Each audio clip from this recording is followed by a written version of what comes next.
personnes, parce que justement ce sont des personnes. Donc le jugement qui est porté sur leur travail peut être très variable suivant où on se place et suivant le degré d'information qu'on peut en avoir.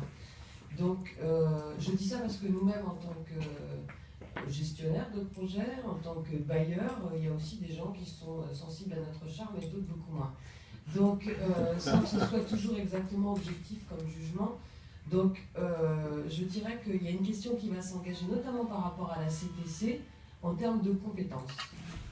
Donc nous, la question qui se pose, c'est de quelles compétences on a besoin pour mettre en œuvre ce projet et où peut-on les trouver dans le personnel actuel ou à venir de la CTC ou du CIGEM, c'est la même chose. Donc c'est dans ces termes-là que la question se pose et pas en termes de personnes, parce que c'est quelque chose que, bon, vous me direz, mon avis importe peu, mais enfin en tous les cas, je suis chef de projet sur ce projet et c'est quelque chose qui a posé aussi parfois problème sur les phases précédentes parce qu'un excès de personnalisation sur les choses n'est jamais bon. Donc parlons en termes de compétences, est-ce qu'on trouve les services adéquats et les compétences nécessaires dans ce qui est mis en place ou pas?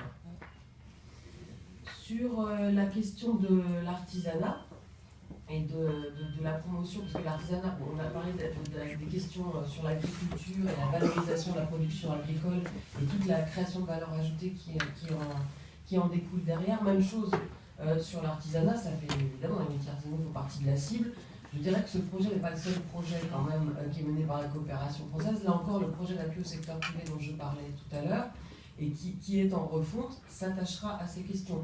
D'autres partenaires, et je pense notamment à un programme qui est monté par la coopération danoise actuellement avec le Conseil national du patronat malien, qui est très important en termes de financement, va s'attacher à travailler aussi particulièrement sur cette question de l'artisanat. Donc je vous engage aussi, il y a aussi une répartition des rôles, hein. Je vous engage vraiment à prendre contact avec la coopération danoise à Bamako, et notamment avec le responsable secteur privé qui s'appelle Colasso.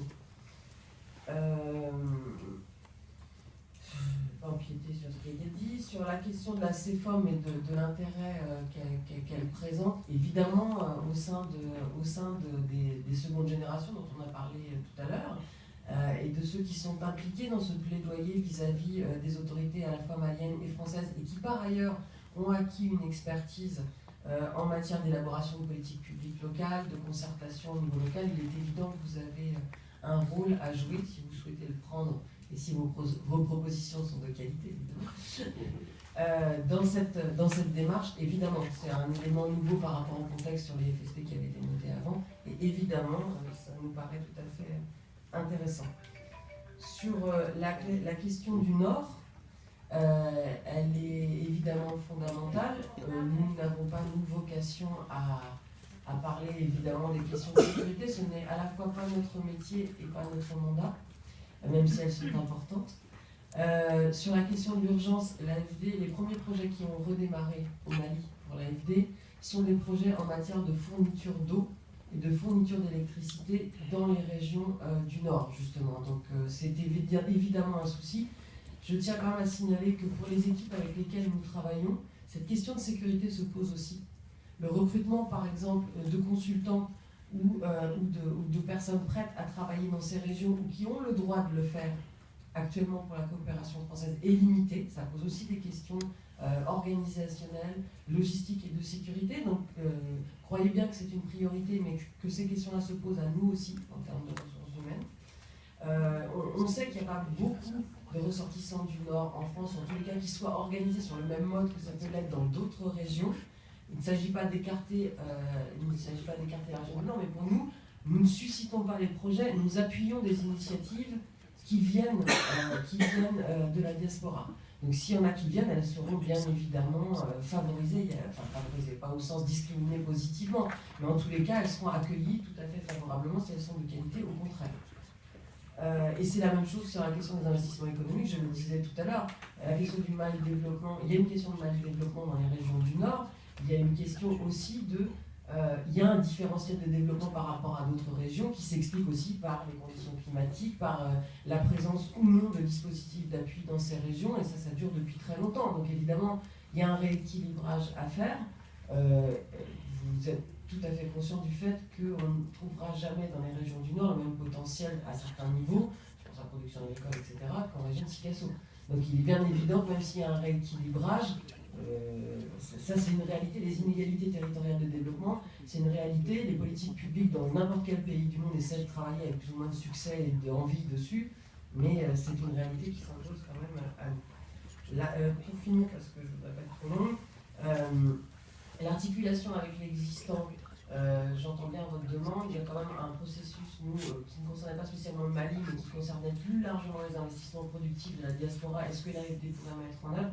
On a quand même eu un processus pendant lequel un certain nombre des acteurs, pas tous, mais quand même un grand nombre des acteurs que vous avez cités tout à l'heure, ont participé à cette étude, au recrutement des consultants, au terme de référence, etc., pendant 1 an et demi. Donc je pense qu'en termes de concertation, on a quand même essayé de faire large. Après, il est vrai que nous, là on a 2 200 000 euros, on ne peut travailler que sur certaines cibles. Nous, ce qu'on essaye de faire, c'est de faire la démonstration que ces projets peuvent être crédibles. On ne peut pas financer les dispositifs d'appui qui existent.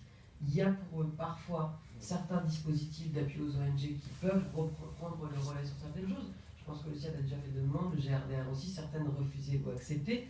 Il y a des dispositifs avec les collectivités locales qui sont en place également. On ne peut pas financer tous ces dispositifs. Donc nous, on aura un objectif et un cahier des charges. Après, effectivement, les énergies peuvent se fédérer derrière pour répondre à ces appels d'offres. Ce sont des appels d'offres. Je ne peux pas vous dire mieux, c'est la manière de travailler. Elle s'impose à nous et elle est, je crois, vertueuse par rapport aux objectifs qu'on veut remplir. Sur les dates et les calendriers, pour ce qui concerne la partie AFD, la négociation de la convention de subvention avec l'État malien se fera au premier trimestre 2014.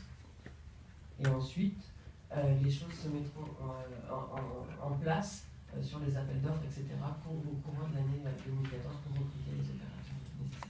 Je vous remercie.